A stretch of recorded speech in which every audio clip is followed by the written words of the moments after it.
Sykes out front. Boatwright, up she goes. That has a chance for a 4-point play. A 4-0 run for the Uni Red Warriors. Hyundai Stargazer, let the future move you. Quick basket in 20 minutes. Ball game.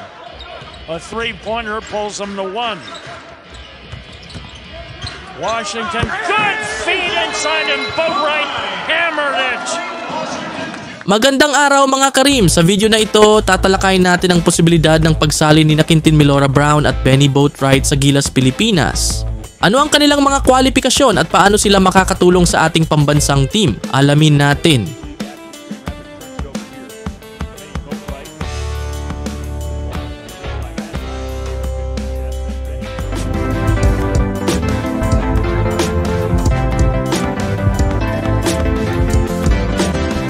Si Quintin Milora Brown ay isang 6'10" na Filipino-American na kasalukuyang naglalaro para sa UP Fighting Maroons sa UAAP. Sa kanyang unang taon, naging mahalaga ang kanyang kontribusyon sa pagkapanalo ng kampyonato ng UP noong isang taon. Siya ay ipinanganak sa Washington DC, lumaki sa Virginia at naglaro sa iba't ibang kolehiyo sa US bago sumali sa UP. Nakakakuha siya ng Philippine passport bago maglabing-6 na taong gulang, kaya't kwalipikado siyang maglaro bilang local player para sa Gilas Pilipinas.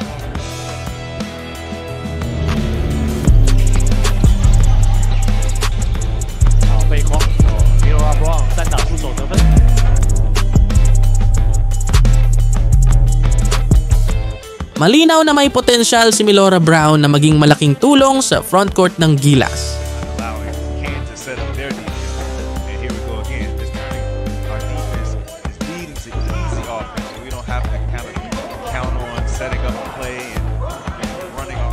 Si Benny Boatwright naman ay isang 6'10" na American player na naglaro bilang import para sa San Miguel Beermen sa PBA.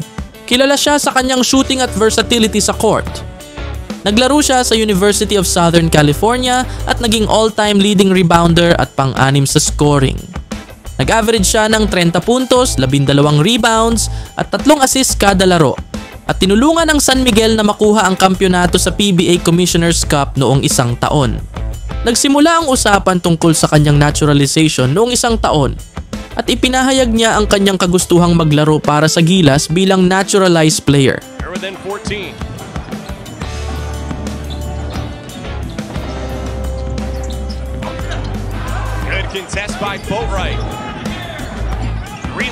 Sa kanyang laki at kakayahan, maaaring maging malaking asset si Boatwright para sa Gilas, lalo na sa international competitions.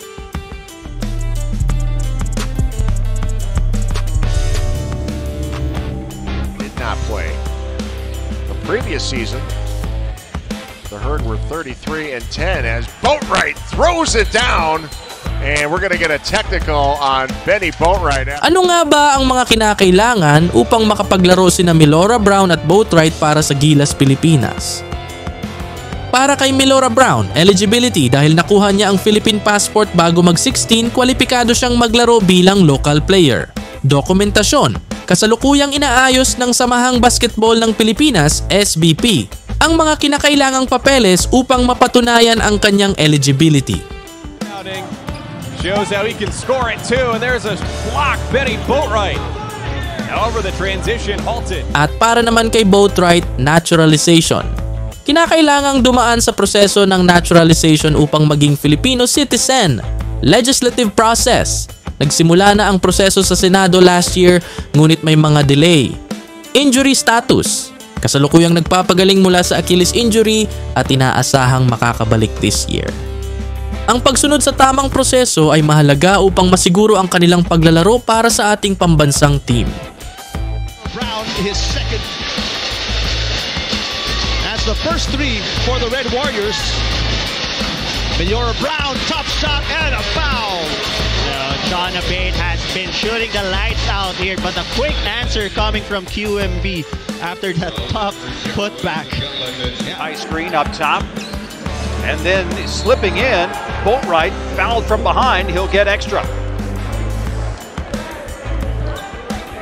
As Ferguson got there late. Paano makakaapekto ang pagsali ni Milora Brown at Boatwright sa performance ng Gilas? Frontcourt depth. Ang kanilang presensya ay magbibigay ng dagdag na laki at lakas sa ilalim na makakatulong laban sa malalaking kalaban. Zuron, take us from a player's perspective. What's it like when you've got guys on and off the roster, maybe someone you're just meeting for the first time almost? Versatility. Si Boatwright ay may kakayahang maglaro sa loob at labas habang si Milora Brown ay kilala sa depensa at rebounding. Experience. Ang kanilang international at collegiate experiences ay magdadala ng karagdagang kaalaman at disiplina sa team. For 24 years, you're doing something right. I promise you that. Lawrence brings the ball up. Furman, well, he let Milora. Everyone else is either even or negative. Ryan, partially blocked by Boatwright at 6'10", gets out and defends. Ang kombinasyon ng kanilang skills ay maaaring magdala ng bagong dimensyon sa laro ng Gilas Pilipinas. Ngunit hindi ito ganun kadali. Narito ang ilan sa mga challenges na maaaring kaharapin ni Milora Brown at Boatwright. Eligibility issues. Kailangang siguraduhin na nasunod sila sa FIBA regulations. They are struggling to find a way to stop this Philippine team.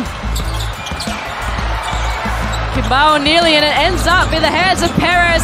Slices the deep Soto with the reverse dunk! From the Philippines, big has been enormous tonight. Chemistry sa team. Kailangang mag-adjust sila sa sistema ng Gilas. Naturalization process for Boatwright, maaring matagalan bago siya maging official Filipino citizen. Taylor on the board. No look pass. Boatwright, a two-hand hammer. Yeah, the Gold struggling to get back there with Stevenson. Kung maayos ang lahat ng ito, maaaring makakita tayo ng bagong era para sa Gilas Pilipinas. Against UE. So that's something in the back of the heads as well of the Red Warriors. Kagulangan with a fake. Milora Brown putting it in.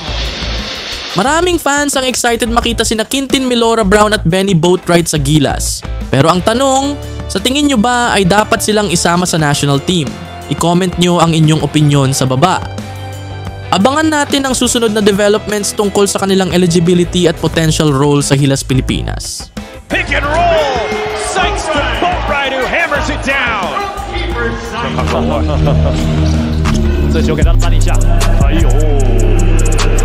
Salamat sa inyong panonood mga ka-hoopers. Baka pwede nyong i-like ang video na ito at mag-subscribe na rin para sa mga bagong updates. Hit the notification bell para malaman nyo agad ang mga bagong videos. Maraming salamat!